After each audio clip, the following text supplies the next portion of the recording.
নমস্কাৰ ৰাইজ, ইয়াৰ ৰাতিপুৱা গা পা ধুই কিনে এটিএমত যাবলৈ ওলাইছিলোঁ। মানে ভয়ো লাগি আছিলোঁ প্ৰথমবাৰ, যিহেতু নিজে পইচা ওলাম এটিএমৰ পৰা। তো ভাবি আছিলোঁ যে এটিএমত যদি কেনেবাকৈ এটিএমখন সোমাই থাকে, যদি ওলাই নাহে কি হ'ব মোৰ, তেনেকৈ ভয় কৰি আগবাঢ়ি গৈছিলোঁ। আৰু তাকো লগত মাও যোৱা নাছিল, মই অকলে গৈছিলোঁ। আৰু ইয়াত দুপৰীয়া আহি কিনে অকণমান টোপনি গৈছিলোঁ, কিন্তু পাৰ্চেল এটা আহিলে, তাকে আনিলোঁ।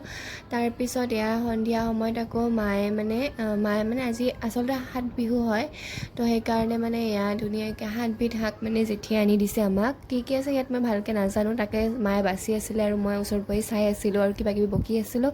ইয়াত ধুনীয়াকৈ মায়ে চবখিনি একেলগে বাচি ল'লে। মানে জেঠিয়ে শাকখিনি আনোতে বাচি আনিছেই, তথাপি মানে মায়ে ভালদৰে কুটি কাটি ল'লে। তাৰপিছত এয়া মানে জাল আঞ্জা বনালে ব্ৰইলাৰ মাংসৰে, মানে মাংসৰ জাল আঞ্জা বনাইছিলে। আৰু এইফালে সেয়া মই শাক ভাজি আছোঁ গোটেইকেইবিধ মানে।